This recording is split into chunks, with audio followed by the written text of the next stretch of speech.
vai, scema? Dove vai?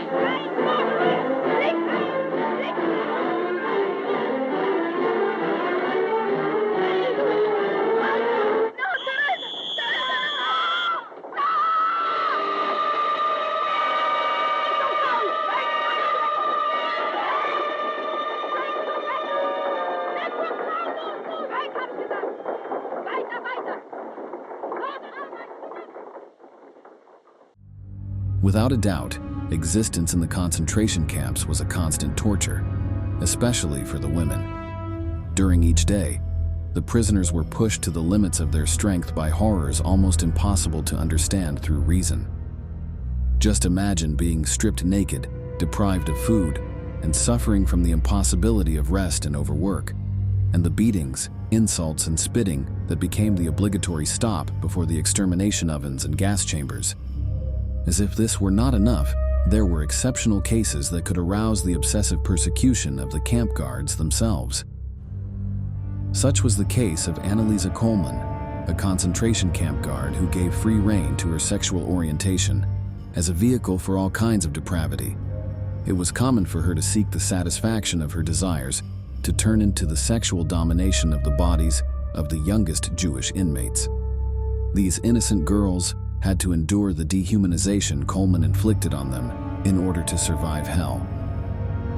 That's why today, in this new installment of military history, we'll delve into the disturbing story of this woman who acted out her sadistic fantasies and desires for domination by degrading the most defenseless prisoners in the concentration camps where she worked.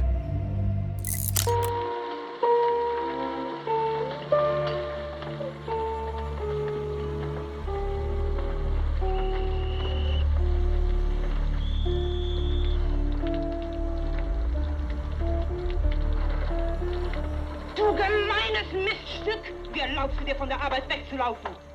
Jetzt werde ich dich erwärmen. Jetzt sperren wir dich 2 Wochen in die Einzelzelle. Torture, abuse, and mistreatment were what camp guards like Anneliese Kohlmann endured to keep their jobs, which required certain psychological qualities. But what drove a girl like her to become a bloodthirsty monster?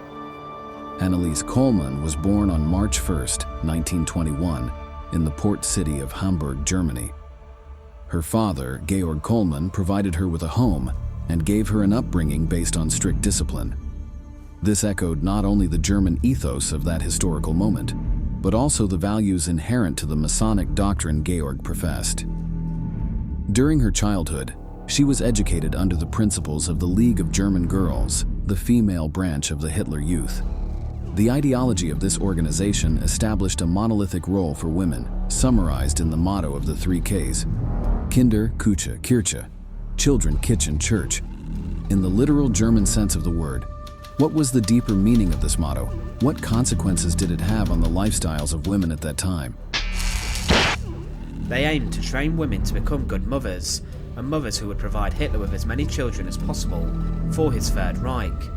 Inside of this group, girls also learned domestic roles and jobs, such as how to keep a good house and cookery, whilst the boys joined the Hitler Youth, where they completed military drills. After serving as a cook for the German Red Cross, Anneliese joined the National Socialist German Workers' Party on April 1st, 1940. In those early months of World War II, she was 19 years old and quickly caught the nationalist fervor that resonated in the streets. Her fledgling political affiliation opened the door to new job opportunities, leading her to a civilian job as a tram driver, which she held for 4 years. Later, her life would require her to put into practice all the values instilled in her during her training period.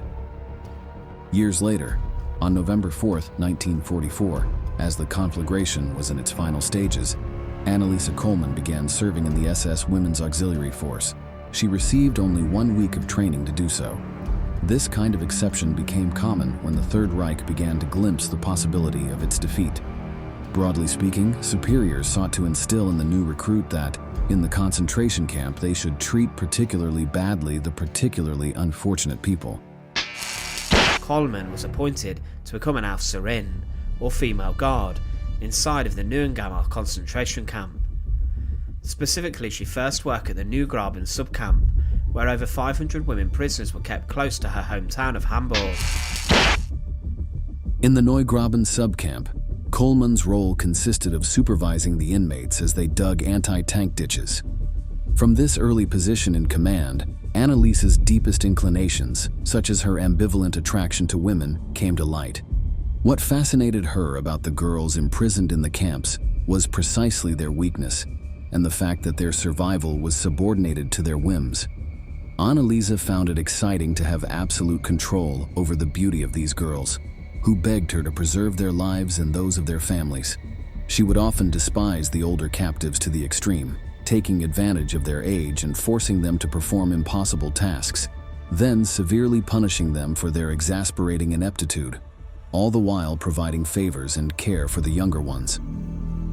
At that time, 5 guards were known for their harassment, and among them was Anneliese Kohlmann. A few weeks after the fall of Berlin in March 1945, Kohlmann was transferred to the Tiefstadt Hamburg forced labor subcamp. Only 4 months had passed since Anneliese's arrival at Neugraben, but turbulent times called for desperate measures.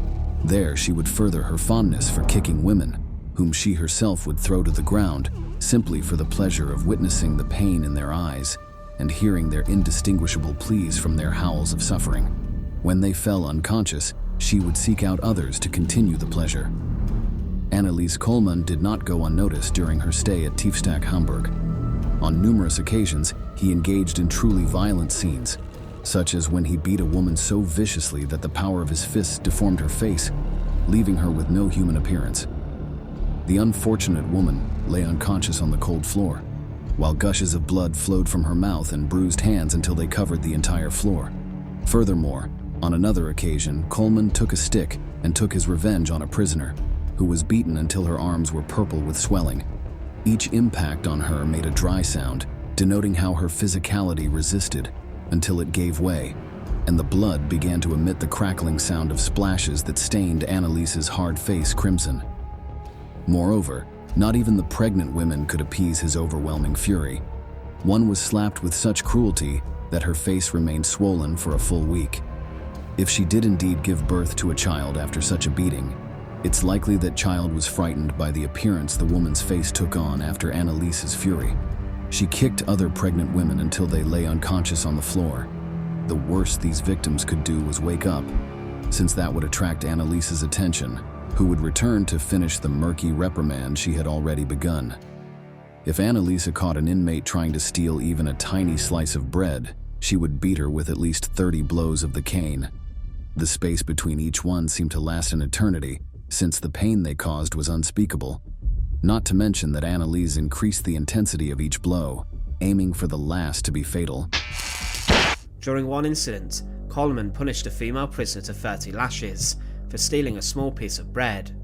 She did this a number of times, and also sexually assaulted a number of young Jewish girls. During this time, Kohlmann also managed to gain the trust of some young girls, whom he later harassed and caused irreparable harm. Vera Fuchsova from Czechoslovakia witnessed these incidents. By chance, she passed through the same concentration camps as Anneliese, so she was able to witness her entire abominable journey. According to her, the guard made contact with a Jewish girl named Helene Sommer, who was manipulated by Kohlmann into maintaining a curious relationship with her. It should be noted that the latter's decisions could have repercussions on the life or death of any of the inmates. At night, Sommer was visited by Kohlmann, who took the opportunity to shower her with caresses until dawn. This practice became a habit over the course of several months. Helene's docility is explained by the fact that she was looking after her mother, who was also imprisoned in the extermination camp. Kohlmann's closeness implied, despite her domination, a certain security advantage for Helene and her mother. In any case, it is likely that Anneliese truly fell under the girl's charms, given that the German woman had expressed a desire to continue the relationship with the captive in Prague after the war was over. In the detention centers, relationships of this nature were not as unusual as one might think. Sexual exploitation of prisoners, of both sexes, was commonplace by the guards at these facilities. The inmates' vulnerable state led them to accept the food, medicine, and shelter the Nazis offered them in exchange for intimate encounters. These violations were another example of the German subjugation of their inferiors, whose human dignity was not recognized in any sense. During those days, during Anneliese Kohlmann's stay in the Tiefstadt Hamburg subcamp, extraordinary events occurred. But also in March 1945, the prisoners at the subcamps were being sent on death marches to places such as Bergen-Belsen, and during one transport, a prisoner train was hit by an air raid, killing a number of prisoners. Over the course of the month, thousands of people were transported to get away from the front lines and to avoid them falling into Soviet hands, and along with the death marches and transports, many SS guards and staff also went. The death marches were long marches undertaken by prisoners under extremely adverse weather conditions, including sub-zero temperatures, along with a lack of water, rest, and food. Camp inmates were forced to participate. Those who could not endure the pace collapsed and were left to their fate, or were shot within moments. The longest death marches occurred during the harsh winter of 1944 to 1945, when Soviet troops fought the Nazis for Poland. Upon taking up positions at the Bergen-Belsen camp, Anneliese Kohlmann was repeatedly tasked with guarding the transport of women contingents headed to the extermination center. So much so that on April 8, 1945, foreseeing the outcome of the war and the failure of her compatriots, Anneliese chose to implement a strategy she had already planned. When she returned from the Tiefstadt subcamp, she asked the Bergen-Belsen commandant if she would be allowed to stay there to talk with a supposed cousin, referring to Helene Sommer. The officer's response was negative, and she immediately distanced herself from him. Kohlmann was running out of escape options, except for one which made Anneliese desert her job. At full speed, the former guard headed back to her hometown, Hamburg. At her parents' house, she procured a bicycle, which she rode for 10 hours toward Bergen-Belsen. After completing the journey, she waited there for a shift change, and then obtained a prisoner's uniform to identify herself as such. Kohlmann's goal was to find Helene and escape together to Prague. In this way, she would evade reprisals from both her German comrades and the Allies, who were increasingly approaching the territory. Here she tried to pass herself off as a prisoner of Belsen to evade capture once the camp was liberated, but it did not take long before she was discovered. Within 2 days she was recognised and arrested, and then was forced to take part in the huge clean-up operation along with other guards at Belsen. The British troops, who liberated the Bergen-Belsen camp, urged the former German guards to work on digging mass graves to store the bodies of those they had executed in cold blood. Among them was Anneliese Kohlmann, and together they did this work while awaiting trial at Celle prison, Germany. The trial took place in June 1946, where various witnesses attested to the gruesome abuses Anneliese had perpetrated against the Jewish women captive in the camps. Kohlmann's alibi was based on the fact that she had indeed done so, albeit to spare them the worst torture inflicted by the male guards. She also clarified that many female prisoners had appreciated her, receiving extra food rations from her. Although this last point was true, the accused did so for more gruesome purposes than mere altruism. Anneliese Kohlmann pleaded with those judging her for mercy. She argued that she had only served as a guardian for 5 months, and that, furthermore, she had not murdered any of the children in her care. Anneliese's mother asserted that her 25-year-old daughter hated her job and became depressed when she was on vacation at the family home. Therefore, the court sentenced her to just 2 years in prison for all the harm she had caused to innocent people. The sentence never even went into effect, as she had already been in prison since her arrest at Bergen-Belsen. So, on the same day of her sentencing, she was released. She was never heard from again. Although there were rumors that she moved to West Berlin in 1965, there was never any evidence that she started a family or that she had shown any remorse for her countless crimes. The conclusions regarding the outcome of Anneliese Kohlmann's life are devastating. She would stay in Hamburg for a number of years, and then she moved to West Berlin and died at the age of 56 inside of the German capital. What is bizarre is the fact that Anneliese Kohlmann escaped without any real punishment. She was an evil woman who would happily and violently rain down hell with her whip, and her verdict was no real justice for her victims.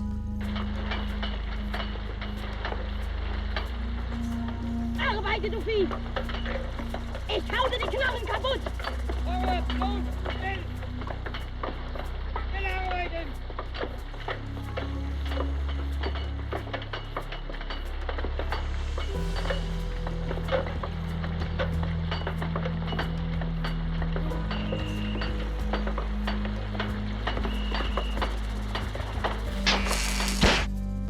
The question raised by the story about Anneliese Kohlmann highlights the importance given to sexual orientation in Nazi Germany. Before the court, she pleaded that the short time she had spent as a guard in the camps and the fact that she had not executed anyone be taken into account. At no point did the question of her sexuality come into play. This was due to the fact that while the country's penal code only punished homosexual men, homosexual women were relegated to a legal vacuum. This lack of definition was supported by the National Socialist concept of the female gender. By serving the Third Reich, Anneliese had fulfilled her duties as a wife to the Führer. Furthermore, since lesbians were assigned a passive role in sexual relations, they were not considered worthy of prosecution. In contrast, men who did not actively engage in fornication were considered truly degenerate and open to any reprimand. In a way, the active masculine role Anneliese played in dominating her prisoners was amply rewarded. Women weren't imprisoned for their sexuality, although if they didn't conform to the expected way of life, they could be punished by default for other reasons, being Jewish, Roma, antisocial, politically persecuted, or professional criminals. Kohlmann was never immune to Nazi law, quite the opposite. Upper-class Aryan lesbians were able to adapt to the demands, while the more humble fell prey to Nazi repressive measures. This was the dynamic Anneliese experienced and made her inmates respect in the most horrifying ways imaginable. Now, after learning about the trials and tribulations the prisoners under Anneliese Kohlmann's care went through, it's time to say goodbye. Thank you very much for being with us until the end. We look forward to seeing you again in our next installment.